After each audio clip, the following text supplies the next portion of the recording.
The wait is officially over for the video that I kept promising you guys. Today we're going to show you what we bought for our kids' Christmas box to open the day after Thanksgiving. Hey everyone, thank you for joining us for today. As I told you in previous videos, we're doing something a little bit different this year. So normally in our kids' Christmas box, we do 1 box of popcorn, 1 box of hot chocolate, a DVD or Blu-ray because our van do have DVD players. And then honestly, there's sometimes we just prefer using Blu-ray. Plus we don't have really reliable internet in our area. So sometimes, especially in the wintertime, we'll lose internet and still have electricity. So it's nice to have those DVDs to play off of. And honestly, also sometimes like your favorite Christmas movie might bounce one area to another, or like your favorite movies will. So like we like having them on DVD still to just be able to play them whenever we want and still have access to them. But this year we're going to do it a little bit different. So number one, budget reasons. We didn't have quite as much budget for this year for the Christmas boxes we wanted. And then number two, availability in our area. Some of the things we normally put in our box were not available in our area. So this year we're doing it a little bit different. So I'm going to be kind of talking in circles because the kids are still within earshot. Well, 3 of them.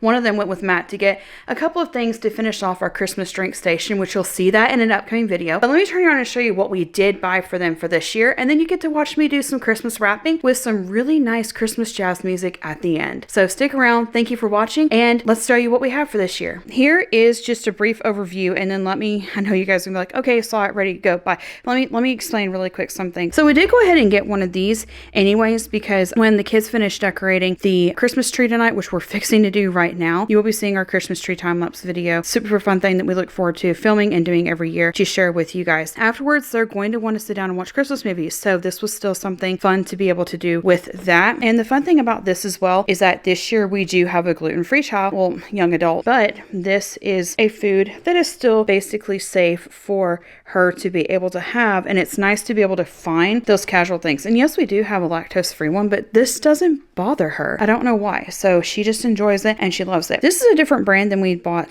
last year. Actually, recently, when it comes to like cocoa powder, this is the brand that we've been going toward. It just became our preference and what we wanted to do. So when we were looking at it, we're like, this one was cheaper and we actually really like the flavor better. So we went ahead and bought this one. I was so close, like this close, you guys. They actually had a deep, dark, like super dark chocolate, hot chocolate. They only had 6 packs in there for the same price as the 8-pack. And again, looking at more of a budget-friendly Christmas this year and focus more on memories, buying things secondhand or making gifts this year is kind of where we're leaning towards. Paying more for a box of chocolate just to have a different flavor just wasn't really in that theme of what we're going for Christmas this year. So with that in mind, this is what we bought. Now normally, again, because kids are within earshot, can't talk really loud, normally we would buy something like this, you know, these. That wasn't available in our area. We couldn't find any.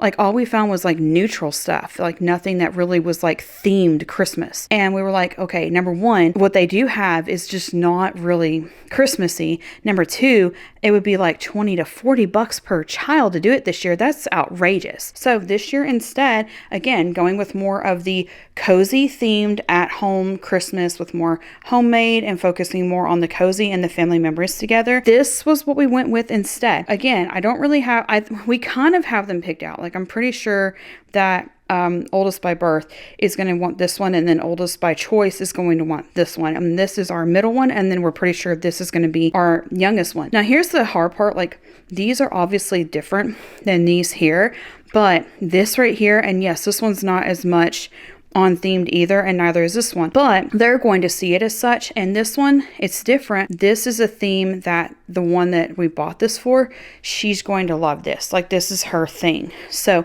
we went ahead and bought this for them, and this is what we're going to do this year. And again, they're still going to get to decorate the tree. We're going to put the outside lights on. That was a new thing that we did last year or year before, I don't remember. Last year we did some interesting outdoor decor and stuff, and we're getting more into that as we're getting more into celebrating Christmas, whereas 10 years ago we didn't. We're doing more of those things together. Let me put the camera down, turn some jazz music on, and let's get these wrapped up so that they can open them and enjoy wearing these while decorating for Christmas at home.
This is honestly one of the worst wrapping jobs I've ever done, but the goal is kind of to be funny anyways and to be kind of cute with this. So I'm really hoping it just makes them ask questions.